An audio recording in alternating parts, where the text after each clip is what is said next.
Welcome to the Femsplainers. I'm Danielle Crittenden, and I'm so excited to have rejoining me as a co-splainer this week, Emily Yoffe. Emily, thank you so much. My pleasure. I wish I could be with you in person. Well, not least because that would put you in Canada and out of Washington, D.C. Yes. Right? Oh, that would be great. I mean, just on all fronts. And now, you know, it's like there's biblical punishment going on because you're having like some ridiculous heat wave. That's the usual. Yeah, that's the least of our problems. Well, I'm feeling a nice breeze off the lake. So, you know, sorry about that, Emily. Thanks a lot. Yeah, appreciate it. Well, you introduced me. I'll just preview the guest we're going to have, because then I want to talk to you about just a great article you had in this new vehicle, which I also want you to talk about. You introduced me or recommended JoAnn Wypijewski, JoAnn, who is a longtime editor. I'm going to let you say her name. Okay, I'll do that. The whole time. Wypijewski. Who's a longtime editor at The Nation, and has just written, it's a collection of her essays, but it's called What We Don't Talk About When We Talk About Me Too, Essays on Sex, Authority, and the Mess of Life.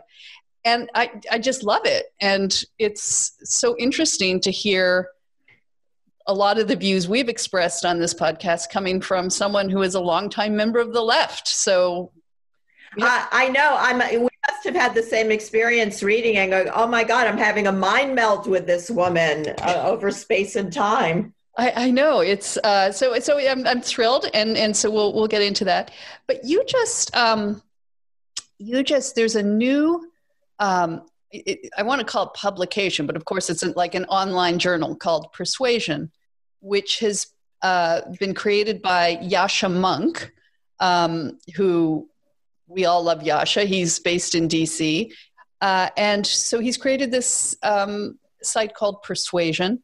And you have just published an article in it called The Taxonomy of Fear, which is fantastic, breaking down the culture of cancellation, I guess, and sort of helping us understand it in order to counter it better. Is that a fair summary? Very fair. Let me say a word about Persuasion. It's not just, it's a site and they're publishing things, but if you want to find it, it's persuasion.community, because what Yasha is trying to create is a community beyond just a place to come read things.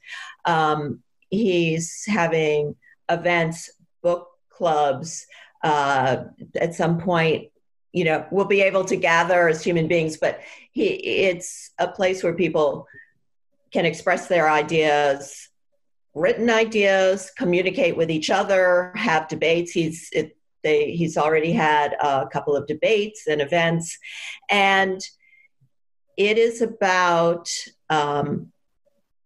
recognizing that an open society requires an ability to be open, for people to feel free to express and explore ideas without the fear that, as we're seeing today, literally retweeting something, saying a wrong adjective,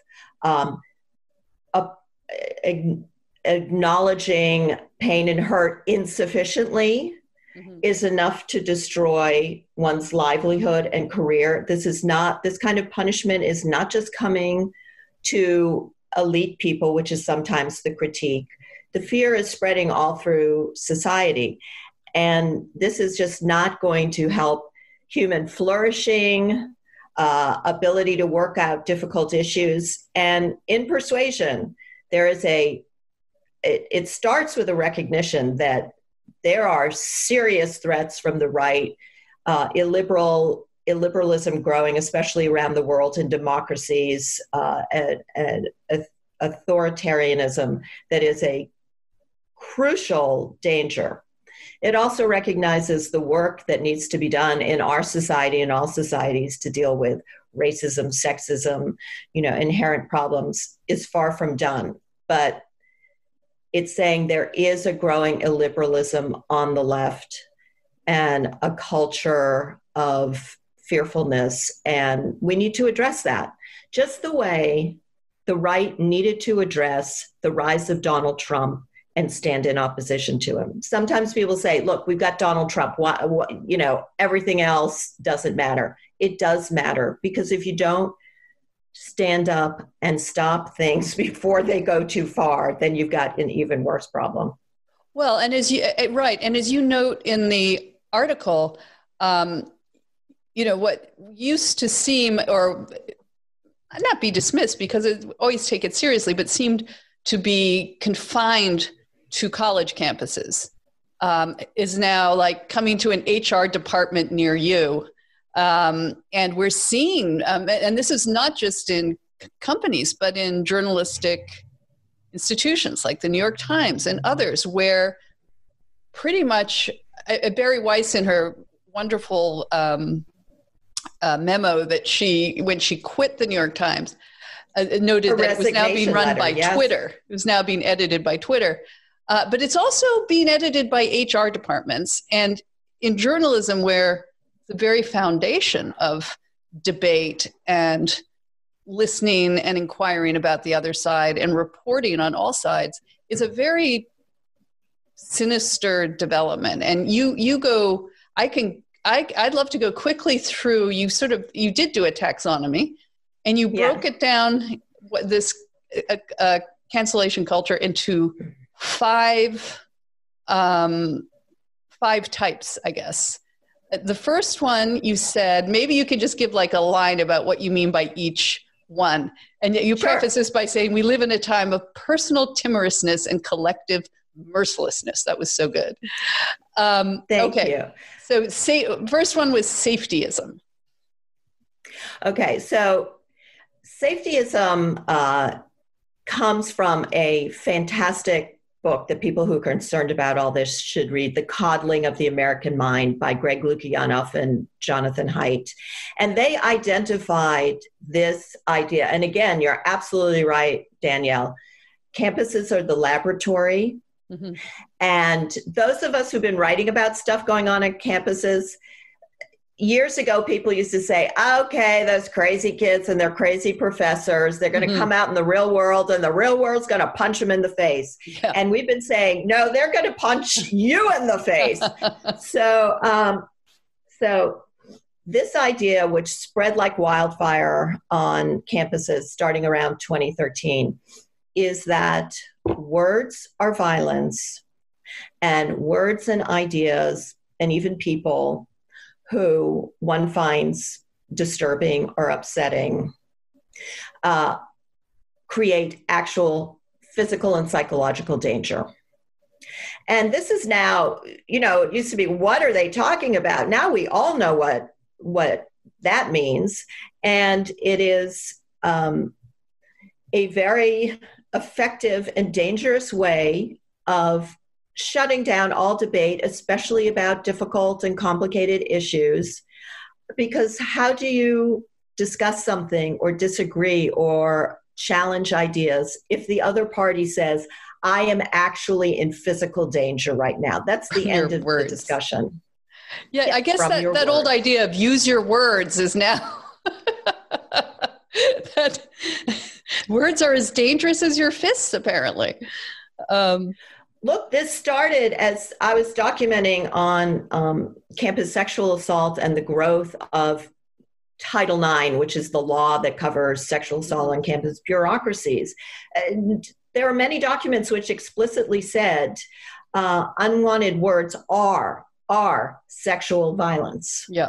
So this idea has been percolating on campuses for years and is now broken out, as we saw in the firing of James Bennett at the New York Times, who was their editorial page editor. He was fired over running an op-ed by Senator Tom Cotton saying, in the case of riots, federal troops should be called in. And New York Times staffers didn't just object, that they found this op-ed morally repugnant, or that it was Cotton's particular essay did not meet the standards of the times. They said his op-ed endangered them physically. They were particularly, the Black staffers said, this op-ed puts us in physical danger. Yeah. And that was the turning point in the publisher. The publisher had initially supported the column, not because he agreed with it, but because op-ed pages should run things that many people consider obnoxious. And Tom Cotton is a powerful person. Right, especially when it's a we senator. are now seeing I mean, that's news. A senator who's being news. talked about, that's right, as a potential presidential candidate.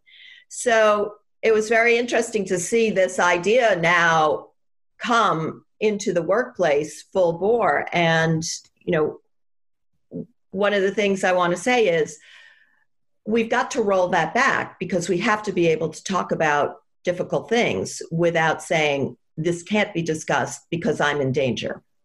So that's one of them. You had another one is contamination by association. This is very sinister. To explain that one, that is very, because it's now not just the words you say. This is the idea. And I think any of us who are foolish enough to be on Twitter and, you know, we're thinking, oh, I like that, I might retweet that. Wait a minute, this person, what has this person said in other contexts about things? Because I'm going to, if I like something said by someone, I now become responsible for everything this person has said because I'm affiliating myself. So the idea is that you are not just responsible for everything you've said and done, which is, you know, we're seeing people get destroyed because of idiotic things they said years ago. So there's a problem with that idea. But now, if you sign an open letter with other people, you have taken on all their ideas and their body of work. Or so I'm any sure their kind experience, like if they get, it's discovered they had a traffic violation or, DUI or something, that like you're going to be blamed now for that too. I mean, there's nothing, it's not even their words. It's more, it's not done randomly. It's done to say these people's ideas are not acceptable. And if you affiliate yourself, if you go on a podcast, if someone goes on a podcast and you are the host, well, everything you've said or written in your whole life, Danielle, then this other person is assumed to be endorsing by sitting across the microphone from you. I mean, this is just absurd. Yeah. And then, let me say, it's absurd on its face and it's ridiculous, but it also, again, the dangers of these things. How do you build communities? How do you build communities across ideological lines or even within them? Because you end up looking at other people as potential landmines. I don't know what everyone has said and done. So you just retreat to your own little shell. Again, that is not healthy to an open society. And then I'll read a couple of, you said intent is irrelevant. Yep, that speaks for itself. It doesn't matter how you intended it. You're immediately assumed to the worst of all possible motives. The reporting, and then they report you to the authorities. That happened to us. It's still happening to us on all social platforms, where we ran a photo to accompany this episode on transgenderism among young women with Abigail Schreier. And these activists were insisting we take this photo down. And when we didn't, they kept reporting us to Twitter, and Twitter kept clearing us that we hadn't violated anything. And yet it's like, okay, so now we're going to start bombarding you with all caps tweets, calling you names, of course, but insisting you take it down and threatening you, like as if that, is going to be more effective. But you see, they are very, very accustomed to intimidating people. They automatically report you to the authorities. I mean, it is a little bit like, the old Soviet Union, where you spy on your neighbors and report them if you feel they are transgressing in any way. But so yes, and usually the authorities collapse, which is awful, which results in your last point called the chilling effect. Right, because everyone you can't think or act spontaneously. You can't float ideas. You can't even make mistakes. If you feel I'm being watched every word, you had a lengthy discussion, but you put up an image and that gets you reported. Right. So, people are fearful, intimidated, afraid to defend other people who they may agree with. So this silencing and intimidation is absolutely real. You've experienced it. It's going on, and it's just not healthy. Let's engage with each other with ideas, debate the ideas on their merits, and not try to constantly attack and tear down in silence. Well, before we bring JoAnn down, I'll just warn you, I want to, because I was left a little frustrated at the end of the article, because I want to know, okay, so what are we going to do? And maybe this is a question for JoAnn as well. Here we are, different political backgrounds, but how I think mutually united in this goal to fight back. So we can talk about that. All right, well, we're going to bring on JoAnn. Hang on, let me pronounce this right. We're going to bring on JoAnn Wypijewski. What we don't talk about when we talk about Me Too. That's a kind of riff on a Raymond Carver collection of short stories. Essays on sex, authority, and the mess of life. Let's bring her on.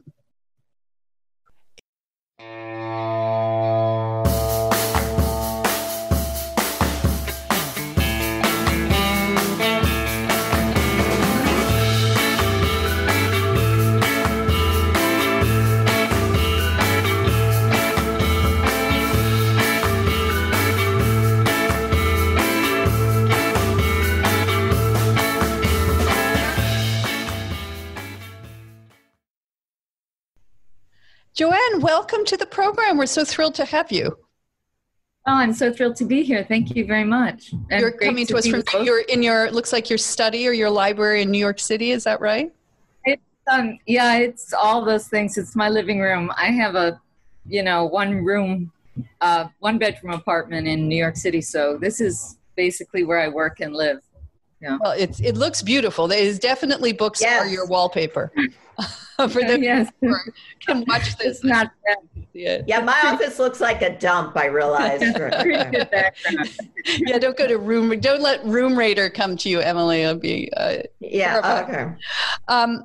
So JoAnn, what is fascinating is that you've come from, as we said before you came on, this background at the Nation, and you've sort of come to a lot of the same conclusions that a number of us have been having about Me Too.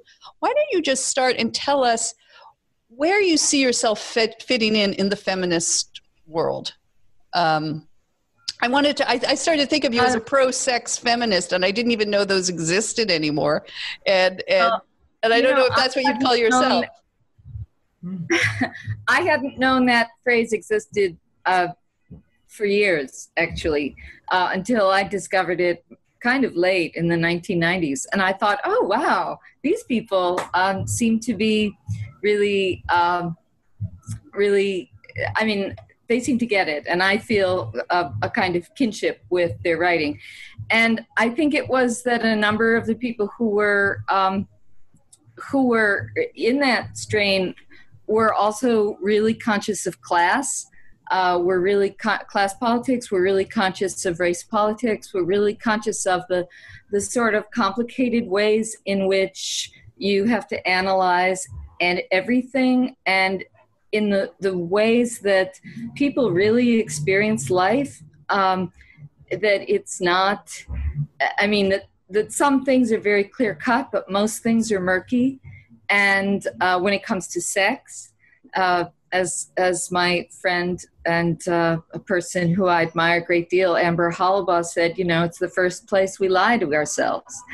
And so what that means in this realm that is one of the most important, intimate, valued things in human experience, if you're on the left and you don't take that seriously, you don't take sex seriously, you don't take it, how people relate to each other sexually seriously as an important element of your analysis, then you really can't understand humanity. You can't care about humanity.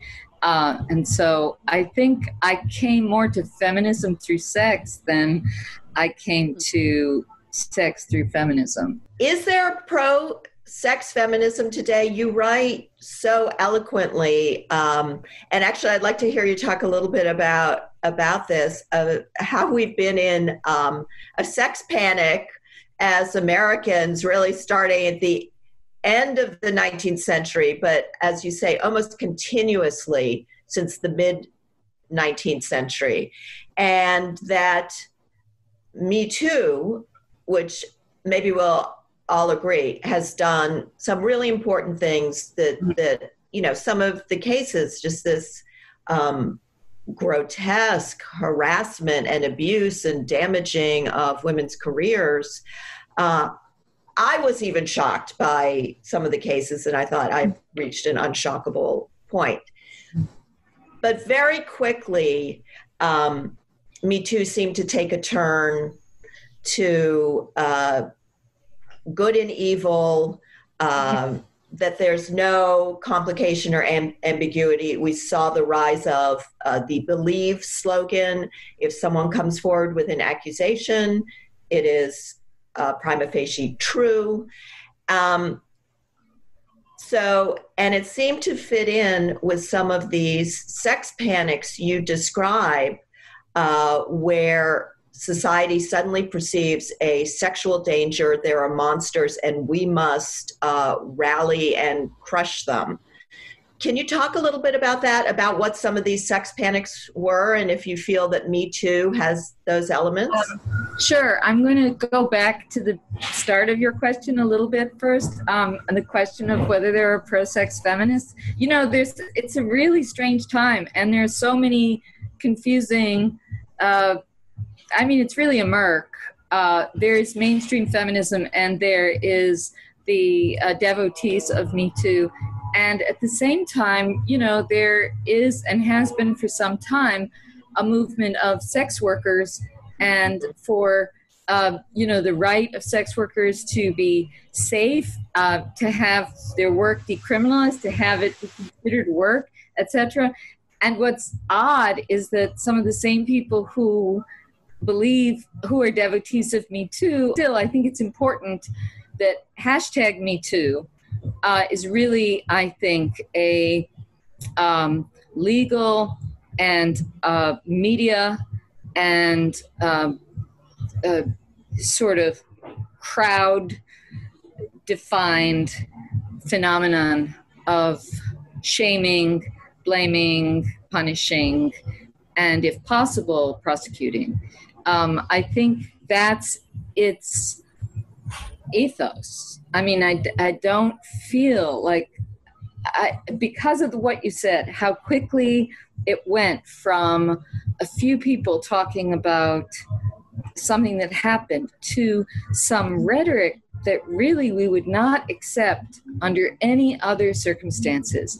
People being thrilled at feeling powerful, the ability to hurt someone, the ability to destroy someone. People saying, oh, piff puff, so a few innocent people are hurt. This was somebody in Teen Vogue or Elle or something, I can't remember, but said, that's a price I'm willing to pay. Well, as of course she would never have to pay it. It's just striking. Now, it's true. You can say anything you want on Twitter and the media do allow for a certain kind of recklessness of speech.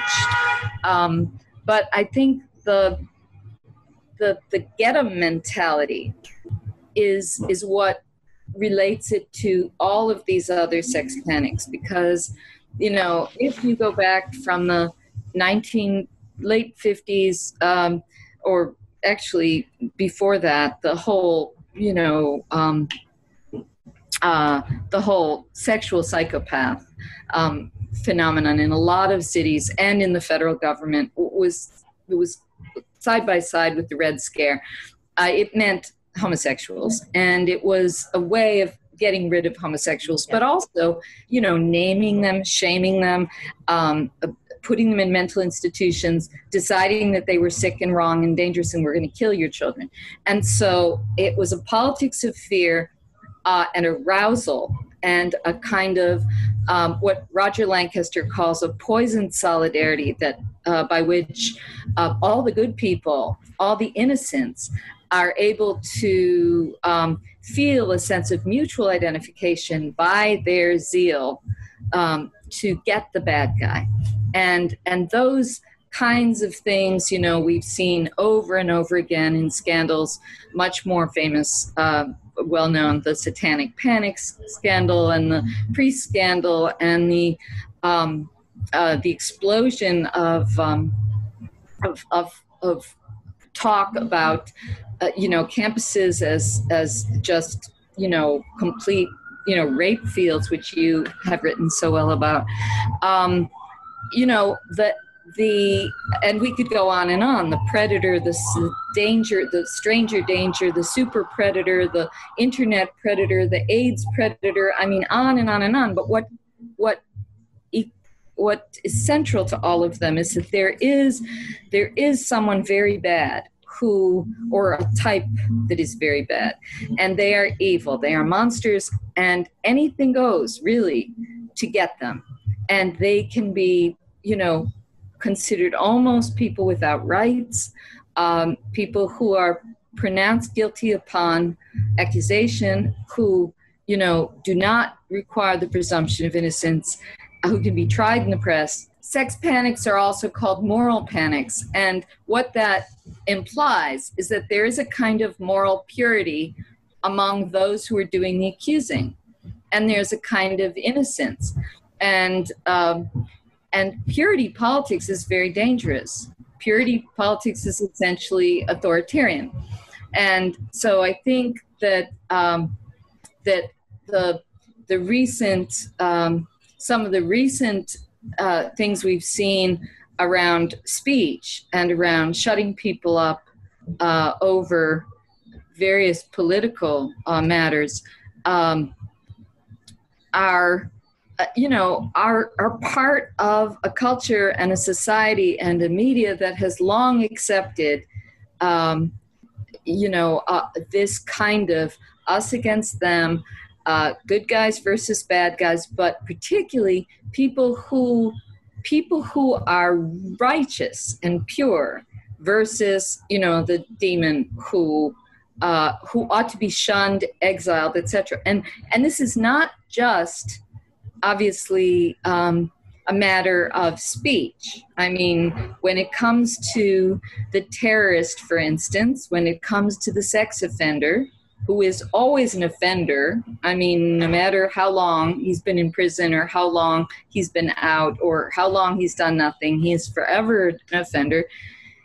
These figures can be completely put in a category, a separate category of human being. And they don't require us to have the normal feelings for, or certainly bring the normal kind of complicated analysis toward, or even listen to. And certainly their accusers, are not to be questioned. Ladies, let's just pause the conversation there for a second so we can go to a message from this week's sponsor, Brooklinen. If you, like me, have been spending some of your time in quarantine fixing up your house, or maybe just noticing everything that's wrong with it. There are small ways to make your home feel more comfortable and luxurious without breaking the bank. And one of them is by upgrading your linens and towels. Now, you've heard us talk about Brooklinen before and how they're the home of the internet's favorite sheets. And also my favorite sheets for summer, spun from the lushest and lightest linen. But their towels? They're also amazing. There came a point when I realized my towels were so old, they were exfoliating rather than drying me. But the Brooklinen towels, they are so plush. It's like the perfect hug to start my day off right. Like a little, you're going to do great. And you know what? They're so cozy and warm. I believe them. They embrace me. And you know what? These days, it's perfectly fine to stay in your towel all day after you shower. Sometimes I'll just stay in my towel till I'm ready to shower again. That's called efficiency. And Brooklinen towels not only make it possible, they make it comfortable.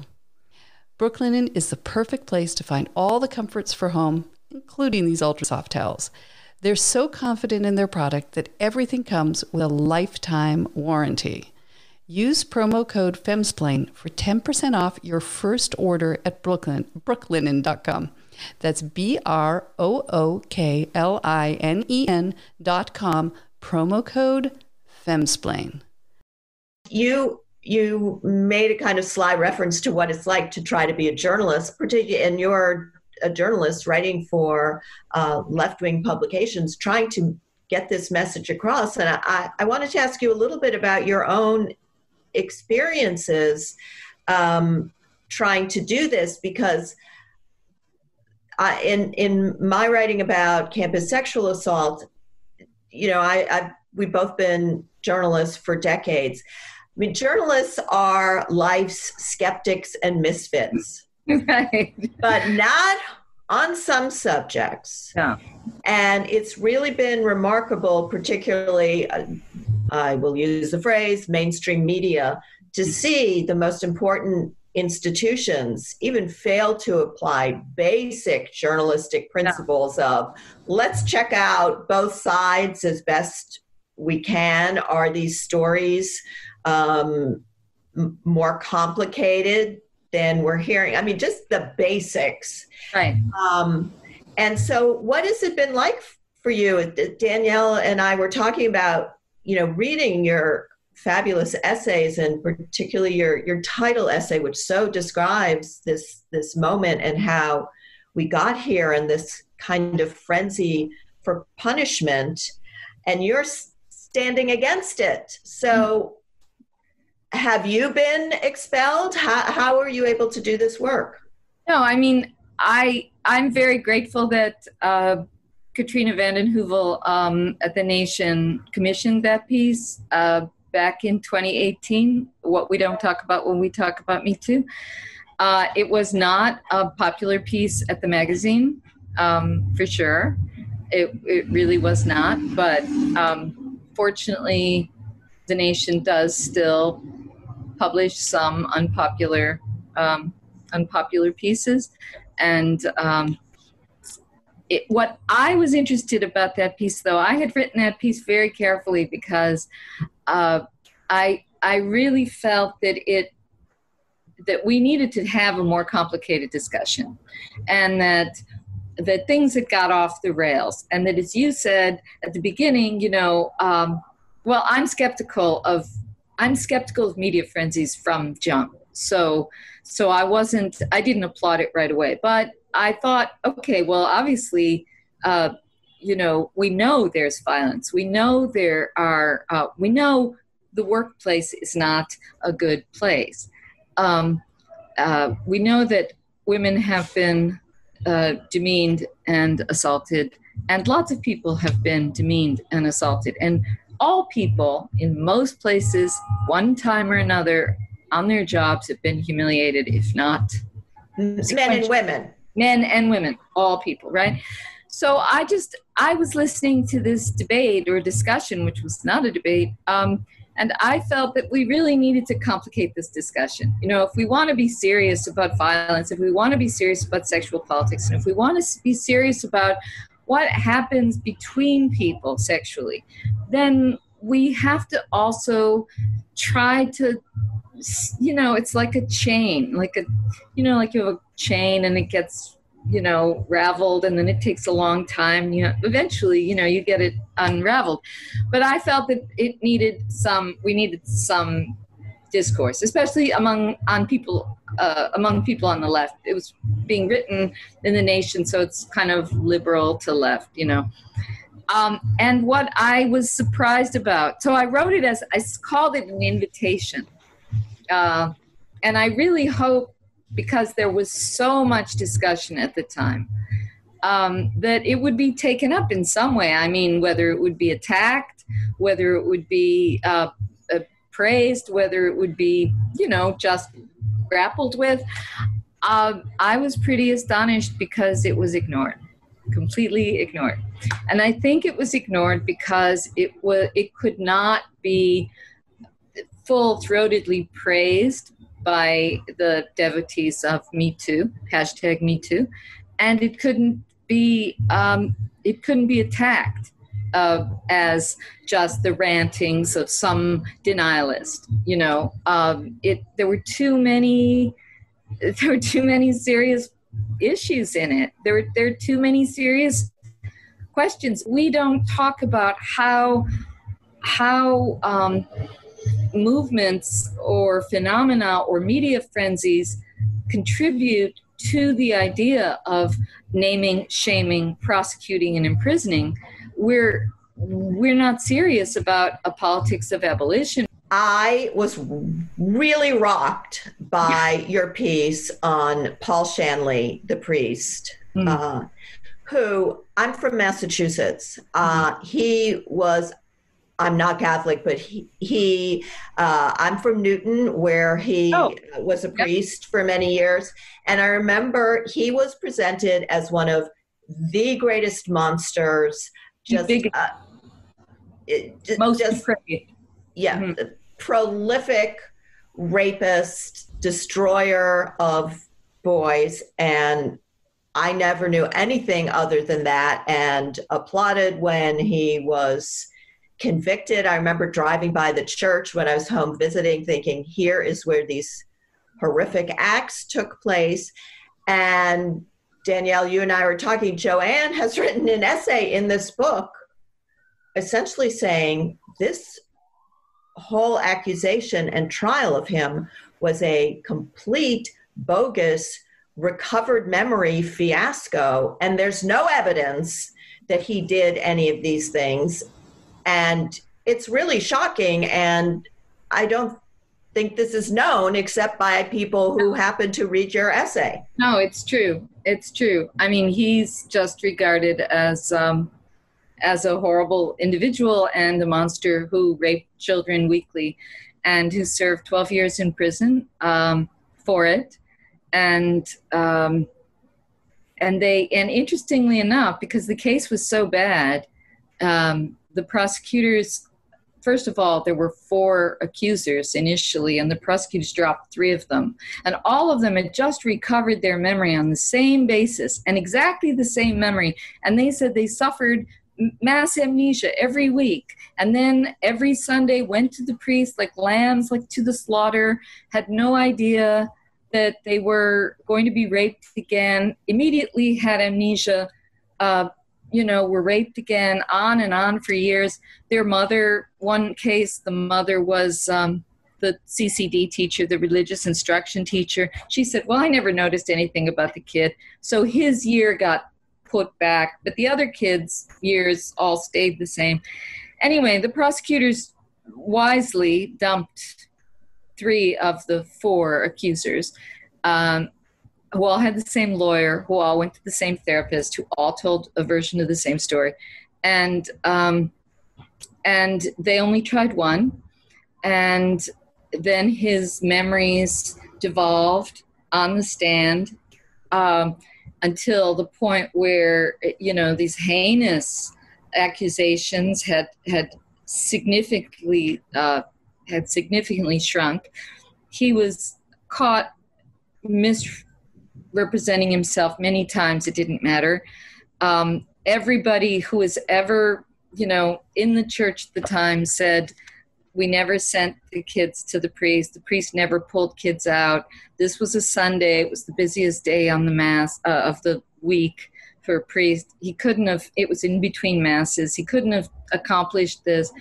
Anyway, none of it mattered. None of it mattered. And the press, which had taken its story of this priest completely from the personal injury lawyer who was representing one of the accusers, and then ultimately all of the accusers,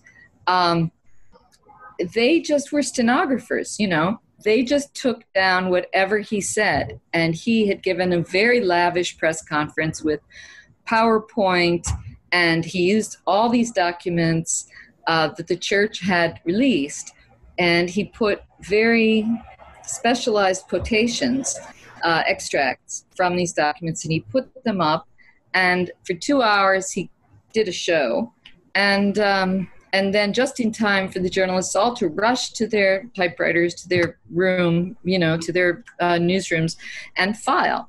And it's interesting that both the Boston Globe and the Boston Herald used the word depraved, and the most depraved, that Shanley was the most depraved priest ever after this press conference. Some of the journalists I hear were crying during this.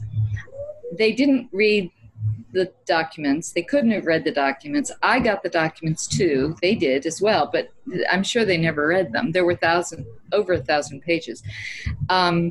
And you could see, I got also the CD, that had the lawyer's extracts.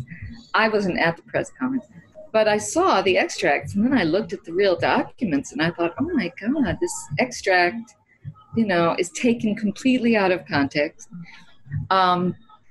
Or something is assumed based on a line in an article, which can't be assumed. So, but to this day, people say certain things that Paul Shanley did, which just are not true. They are repeated. They have been repeated over and over and over again in newspapers. It does feed into one of the themes of your book that I found really interesting, which is the sort of criminalization of sex. And we see this very pronounced during, as you put it, the hashtag #MeToo. You had a wonderful line that you said, some of it is the result of trying to protect everyone from the consequences of desire. And I was thinking about that line of yours and thinking, is it partly, just as we've had helicopter parents and parenting who may or may not be responsible for what is going on in college campuses, this idea, that you can't hear anything that offends you, that's an act of violence. In a way,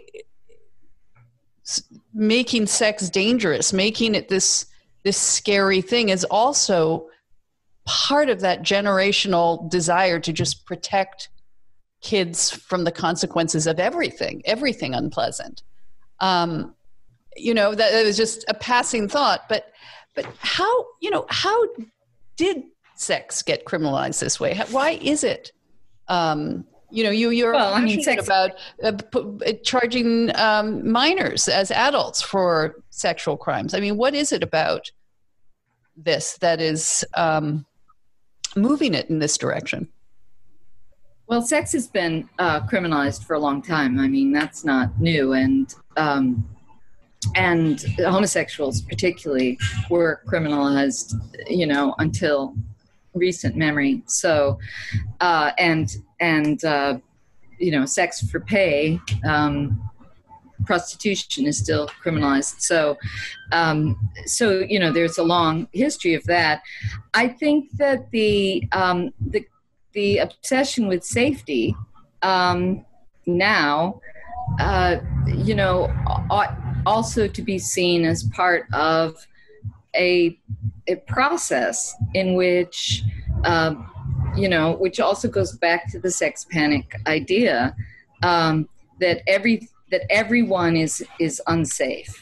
That in the stranger danger period, a child would be snatched in the 70s. Eighton Pats, for instance, very famously. and it's a terrible thing. The child disappeared. But the media, of course, was very excited about this story. The parents were grief-struck. This was of a 7-year-old boy who really was the worst nightmare of any parent. He was walking home from school, I think in Greenwich Village, and he vanished, and it was a stranger. And that led to the milk carton movement, and parents ceasing to let kids go anywhere by themselves. It was a big panic. Yeah. It was the first day he was allowed to go to school on his own. Ugh. And it's a terrible, horrible, tragic story. The question is, what made it a panic? Because awful things have happened to children forever. Yeah. I mean, children have disappeared. They've been killed. They've been kidnapped. They've been snatched. It's rare. It's rare. It's very rare. Very rare. What made it suddenly a frenzy, and all those children being put on milk cartons? Most of those children, P.S., were not snatched. Not taken by parents in divorce. They were picked up by a parent who was the non-custodial parent in a divorce case or in a post-divorce case. Or somebody who the parent knew. They weren't kidnapped. But I think all of the sort of anxieties and fears of the age, in the sort of 60s to 70s period, sort of focused on, this notion of innocence, children being incredibly vulnerable. And so around that same time, you have the satanic panic, which is completely made up of children in daycare. Right?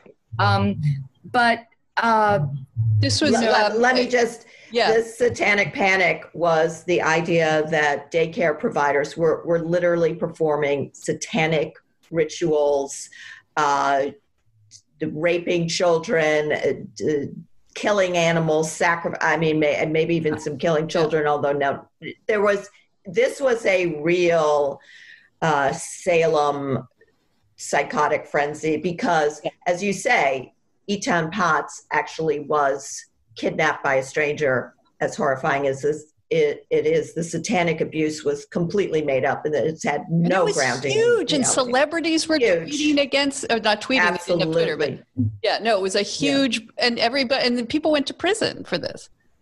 Yes, they went to prison, and even after, it was the longest case. McMartin case was the longest case in American history. It ended in acquittals and then dismissal, and even still, people marched behind a banner saying, "Believe the children," or "I believe the children," and that was believe women.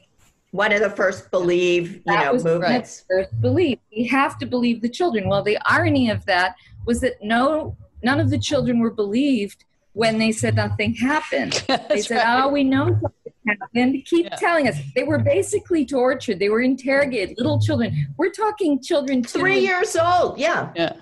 Little children. Yeah. They're in with a therapist who's saying who says she's a feminist and she's against violence. And she says something had to have happened here, and I'm going to get to the bottom of it.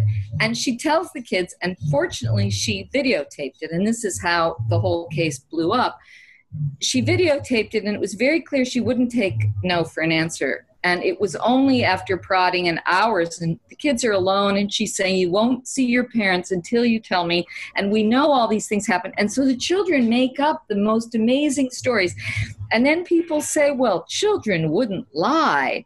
And you're thinking, are you kidding? Now, almost nobody challenged that.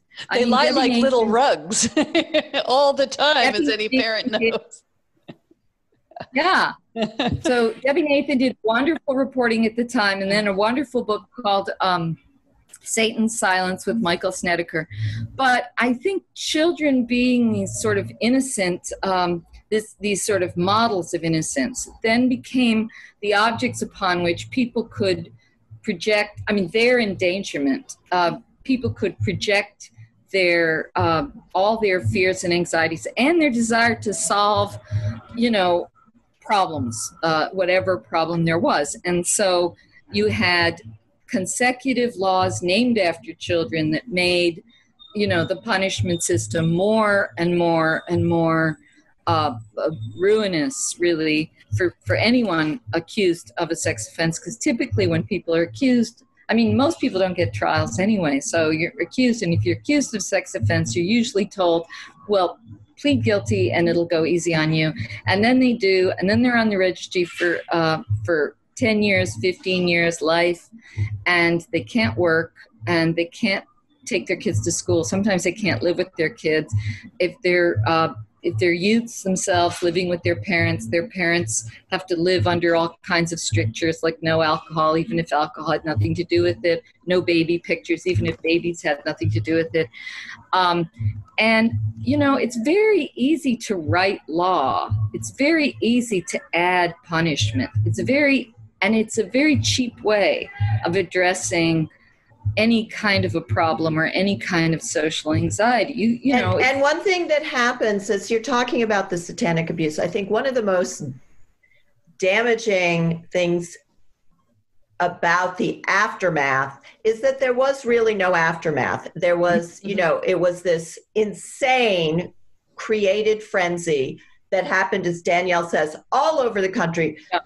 Liberal progressive Massachusetts was one of the worst states. Yes. And even after the frenzy dissipated, people continued to serve in prison and prosecutors continued to fight against their release from this made up thing. But what happened in this nation, we needed to have some kind of truth and reconciliation or some process by which we said, how did this happen? How did the criminal justice system, how did the psychological psychiatric profession get taken in by this? How do we prevent this happening again? And that never happened. It just disappeared. And also, how did the media? Yes. Right. Well, it's this sources. These sources were the psychiatrists, were the cops, were the various authorities who were spinning this kind of stuff. Who their sources were, that was the story they told. Or the parent who started it, an adult who was psychotic. Yes. The police knew that the parent who started the McMartin case was psychotic, but they felt it was a runaway train. Right. It fits in with what you're saying about these. Sorry. It fits in with what you're saying about these wandering, that the mobs move through time, and this need to find these figures of good and evil, even in the most far-fetched scenarios, as the satanic panic. I like that word for it. One of, I thought, the spicier things in your book you compared the sexual accusations today in, I think I'm always now going to call it #MeToo, similar to what white women did in the pre-civil rights area against black men, that the accusation would be made, the accused would have no right to a hearing, and punishment would ensue.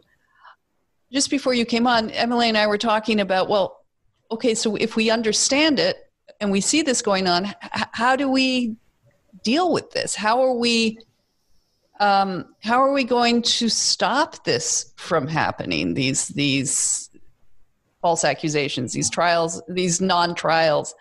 How do we fight back against this kind of mob rule? How do we fight back? I think these things are ultimately matters of consciousness and matters of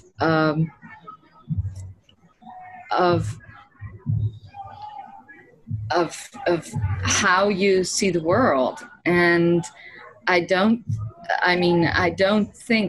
that as it was a movement, and if you look back, I mean, these sequential actions, the sequential panics, as it was created by people, it has to be undone by people.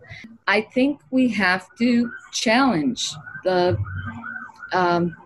or raise the possibility that one is inculcated by the culture and by society into certain thinking, and how do we recognize that as a, because all these people talk about how the society or how the culture creates sort of racist tropes and racist thinking. Well, the society, the culture creates a lot of things that affect how we act, how we think, how we see the world. And the left or the woke or the youth, they're not immune from this either. And so I don't have, I'm not like a person with an action agenda. I think on the question of sex, certainly just on the simple question of sex and being safe and regret versus rape and decision making and how would etc. I think it would help a lot if we had actual sexual education in this country. I mean, we've all bumbled around is the fact of the matter. We've all bumbled around. We've all had sex we don't like. We've all had regrettable sex. We have to know the difference between regret and rape. We have to know the difference between a situation that's just icky or a situation. And the opposite of that is what's happening, unfortunately, especially authority figures on campus, and I'm sure it's coming younger, instead of understanding, as you say in your book, you're probably going to be hurt at some point, and I don't mean physically attacked, but emotionally. Emotionally, sex is complicated, and how do you do anything but bumble as you're starting along, and it's not going to be perfect. And kids on campus are essentially told every moment, every touch must be at an ecstatic level, or else something wrong is happening. And that, I don't know who writes these. I mean, they must have, their sex lives crazy, phenomenal. Sex, although you have the sense that they're not, because you think, are these people who've ever had sex? But why can't we think in more complicated ways about something that we all know is complicated? Everyone knows this in their life. Well, I think you've come up with a great new hashtag, which is hashtag It's Complicated.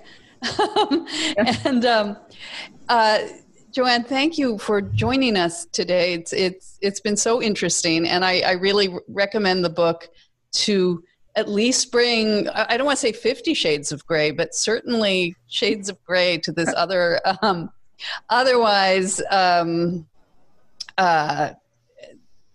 what we're facing today when we face Me Too in your book.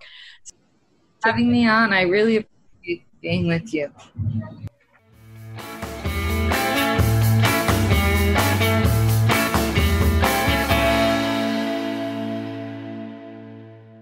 Well, that was interesting, and it's certainly interesting to hear a feminist of the left talking about thinking desire is important, sex should be fun. I mean, it's maybe it also isn't necessarily fun every time, especially when you're starting out. The whole complication of life, where we give kids this idea that they should know exactly what they want, and if they're not getting it, something's wrong, and someone should be complained to about it. And that's just an absurd way to go through life.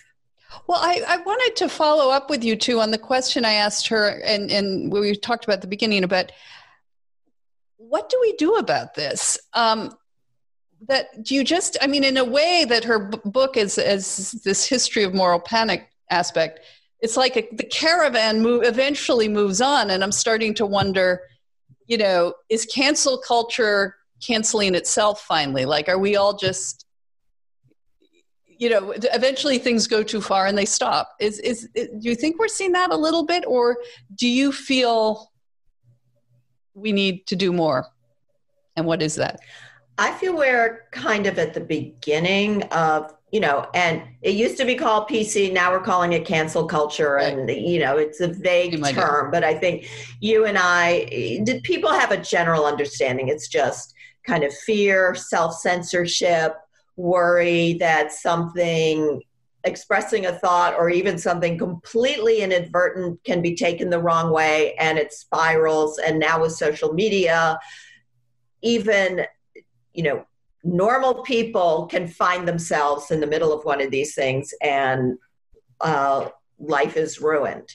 So as we talked about, if you track from college to spilling out into society, this is just starting. I think this has been going on in colleges for a long time. And I don't think we're at the moment where people are kind of tacitly realizing that we've gone too far. I think a lot of people who feel silenced are maybe getting more, will be able to be more emboldened or empowered to fight back. But I think it's going to be very hard because, as you mentioned, for some reason, once this gets started, those in authority, those with the ability to say, look, this, this person didn't mean it. It's not a big deal.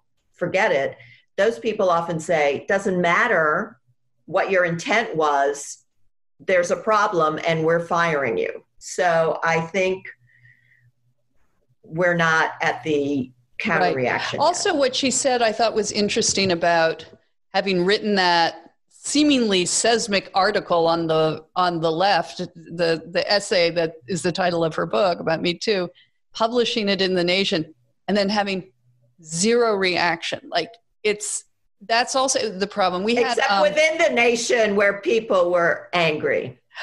Right, exactly. But it was like what we had Ann Applebaum on the program last week, and she talked about the letter that you and I were discussing. She talked about a letter that was sent around earlier to protest what happened at the New York Review of Books when Ian Baruma was forced to leave. And she said, and they made absolutely no difference. I mean, they were filled with illustrious names, and then, it's like when I hate to call it this, but when the culture has its teeth in the neck of something, it doesn't want to let go. It doesn't want to hear what it doesn't want to hear. And I feel that reading through her book, that this is just happens before until the mob or until the dog is ready to release, the writhing dead bird or wounded bird. We can't stop it. And no matter what we say or publish, it just falls into a canyon and goes unheard. I think JoAnn's book very well lays out, and she does it quite efficiently, this whole 20th century of rolling panics. And some of them just grip the country and innocent people are destroyed and then they kind of go away. But the problem is the impulse moves on to something else. Right. We don't stop and say, oh my God, this was really ugly. I believed these crazy daycare accusations. How could I believe that? No, you just move on to the next set of monsters. She has a nice line, retribution a lot enlivens people regardless of ideology and has accelerated into ordinary, terrible fun. Mercy is the scandal now. And I think that's really true. And we now have a new technology to amplify and allow people to join virtual mobs instantaneously or sign petitions. Danielle, you see these petitions rise up. Get rid of this person. This person should be fired. This person shouldn't be a student here anymore. And gets thousands of names. And I've looked at these sometimes and said, have one of you read the case file, even all the articles about this? You know nothing about this, but there's a pleasure in the frenzy of taking people down. And so it's moved a little bit from the hashtag Me Too sex panic to just generalized you're racist or somehow you're violating new wokeness principles, and you should be gone. It's funny that I was thinking that this letter, this most recent open letter that was signed in the wake of the Barry Weiss, James Bennett mess, it had so many incredible names on it. Everybody from Winston Marsalis to J.K. Rowling to Margaret Atwood, figures in the United States. And that had less power than, as you say, a bunch of know-nothings going hysterical on Twitter. Like, when you think about it, like, as an editor, I would think, oh, I'd rather not piss off these guys than this chattering, bunch of bullies on Twitter. Like, it's sort of astonishing that. Well, we don't know the letter, this open letter, which was published in Harper's. We don't know what its effect will be. Yeah. Those of us, we talked about my piece for Persuasion and other people, people who've written the letter. John McWhorter is one of the signatories of the letter. He writes for The Atlantic, and he's a linguist at Columbia. And he talks about, there are days he hears from dozens. He's heard from more than 100 academics who say, thank you for speaking out. I'm afraid to speak out, or I, have been the subject of this kind of cancel culture. So people are looking, I think, for voices of those saying, hey, we've got to stop. So I think the letter, I hope, will stand, and because of these illustrious signatories, maybe have a longer term effect. There need to be more things like that, more people writing, allowing people to say, wait a minute, why are we accepting, you say you're not safe, but actually we're safe here, so let's continue the discussion. Or intentions really do matter. You can't just say, I perceived it this way, if the person can clearly make a case that was not the intention. So I think JoAnn is right in a way, chipping away. What do you do except chip away? And I guess the point of these letters too is, and statements and articles such as, you write so brilliantly, is you're also putting down markers, and and with this letter in particular, there's a community that has found itself. And I think that's what Yasha Monk is trying to do at Persuasion. At least that's why I called it. We're going to stand up for each other.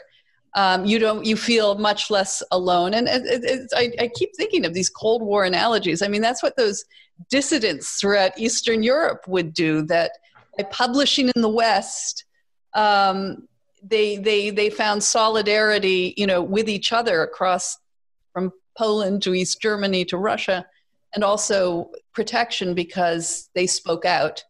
And if anything happened to them, it would be perceived because they spoke out. So maybe we're in this kind of dissident moment where we have to band together as dissidents and well, Yasha's German, and he's called it, if you look it up, it's persuasion.community. Yeah. That's part of the point. And I've talked to other writers who write things that are not acceptable, and most of us are alone, and it's hard to do if it's just you that's kind of atomized. But if you feel, there is a group, and I don't necessarily agree with everything everyone in the group believes, which is one of the things to keep people from forming communities. You may have an obnoxious view on something that I don't share. Well, that's okay, because what we're all for is an open society, free expression. Of course, there are limits and boundaries, but they shouldn't be so narrowly drawn that someone who says a wrong adjective is in fear of their livelihood, right? Which is where we are today. Yeah. All right, Emily. Well, that was just a great, great discussion. Thank you. And thank you for co-splaining. Always love it when I have you as a co-splainer. if you like these great to see you. Yeah, great to see you via Zoom. And I wish I were up there getting a cool Canadian breeze. Yeah, it's pretty cool. I just want to remind our listeners that if you like these discussions and want to keep them going and not see us silenced or canceled, we need your support. I was thinking, like, are we worth to you a cup of coffee a month, maybe even a nice cocktail or glass of wine a month? If you think you can afford that, to support us on patreon.com/femsplainers or glow.fm/femsplainers. You will keep us going. We really appreciate it. And we'll keep having wonderful femsplainers like Emily on. So thank you. Thank you. So listeners, stay with us next week. We're having on Sandra Singh Low. I'm just so excited to have her. She's so funny. She's author of many books, including the most recent, The Mad Woman and the Roomba. This will be the last of our summer author series. Joining me to co-splain will be the Wall Street Journal's Megan Cox-Gurdon. And then we'll have a little bit of break and then be back with a big fall season with a new lineup of co-splainers. And we'll have a little bit more listener reaction next week. But thank you and look forward to it. Bye.